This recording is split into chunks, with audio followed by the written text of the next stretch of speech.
What's up everybody, Couch Mills here, coming at you with a brand new Valorant video, and you need to stop using the Vandal. And I know what you're saying, wait, I love the Vandal, and I want those crispy one taps associated with it. However, there's so much that the Phantom is amazing at, and in this video, we're gonna break down all the #1 tips that you should be incorporating if you wanna dominate on the Phantom. But go to the GameLeap website right now for in-depth tips, tricks, VOD reviews, and everything that you possibly need to dominate the ranked ladder and climb all the way to Immortal and beyond. Do yourself a favor and go check it out right now down below.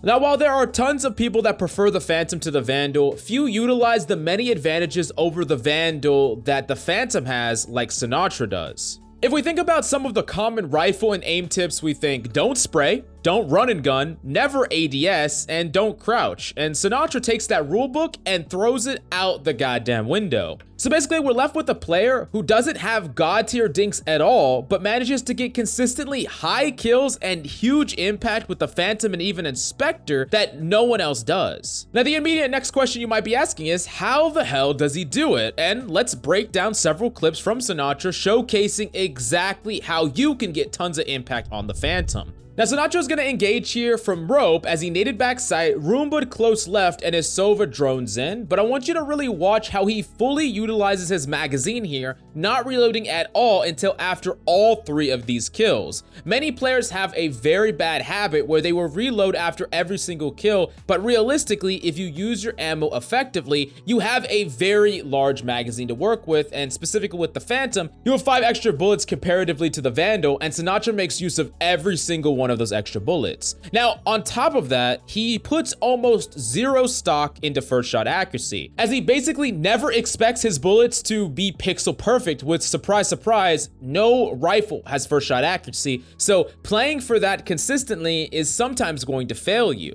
Now, instead, he actually prioritizes first bullet contact over first shot accuracy and will fire even before he stops moving in many cases, where that's often known as one of the worst things you could do. However, he really wants to get that first bullet to hit and then controls the rest of his spray to go where he wants them to go. For example, look at this kill on Chamber, where instead of lining up the perfect shot, he shoots first before he even stops and then crouches afterwards in order to help him control the final bit of recoil. Then, when he's peeking CT, he's also gonna do something interesting, which is ADS. Oftentimes, Sinatra will aim down the sights when challenging from longer ranges. Now, there's several reasons for this. 1, it increases that first shot accuracy. 2, it's going to decrease your fire rate. However, when you're talking about the longer range, he doesn't care about speed and momentum as much as consistency and accuracy. So in general, from mid to close ranges, he relies more on speed and momentum, utilizing his movement to make these sick outplays on enemies. But from the further ranges, he would rather ADS and actually tap in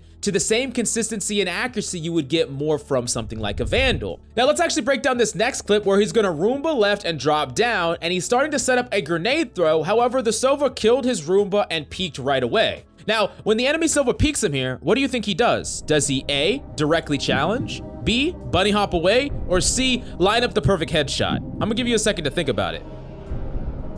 Well, if you actually thought it was gonna be none of these options, you would be freaking correct, because he does none of these. He actually wall bounces off the wall, turns, and then unturns into a crowd spray headshot. What the actual hell is that? Now, ultimately, he's making it extremely difficult for his opponent to judge his movement. However, the most important thing is that while he was unable to shoot during the ending animation of his grenade, he wanted to make himself as difficult to hit as possible. Many players would actually completely slow down here and try to set up the perfect headshot, which might work against a very terrible opponent. However, if you want to make it to where some high-level players, when players start to get good aim, are going to miss that headshot on you, you need to make yourself as difficult to hit as possible, and then the enemy's already committed to the spray, so they have 2 options. Try to actually get into a spray battle with you, where if they're using a Vandal, they're in a disadvantage, or they could try to reset, but that allows you to be able to actually get the leg up on them in that close range engagement, being able to spray first as they're resetting.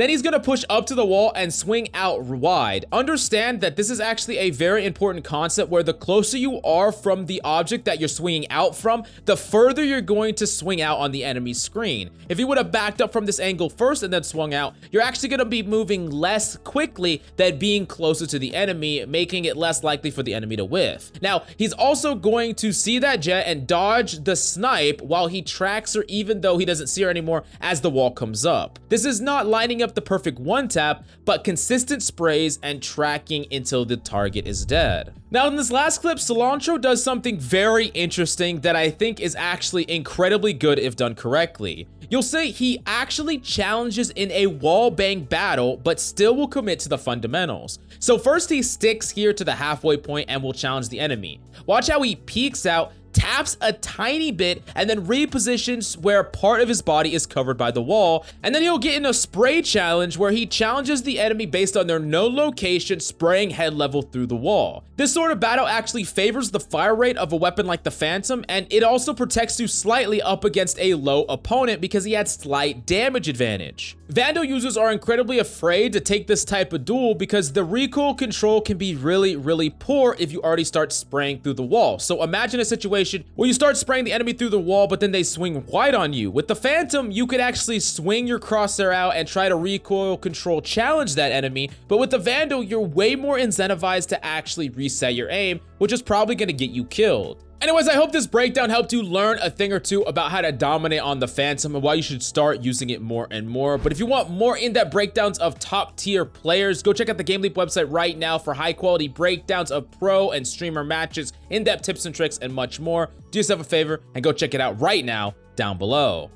Now, if you enjoyed the video, make sure to smash a like and subscribe and follow me at Twitter at CoachMillsOW. I love your faces and I'll see you next time.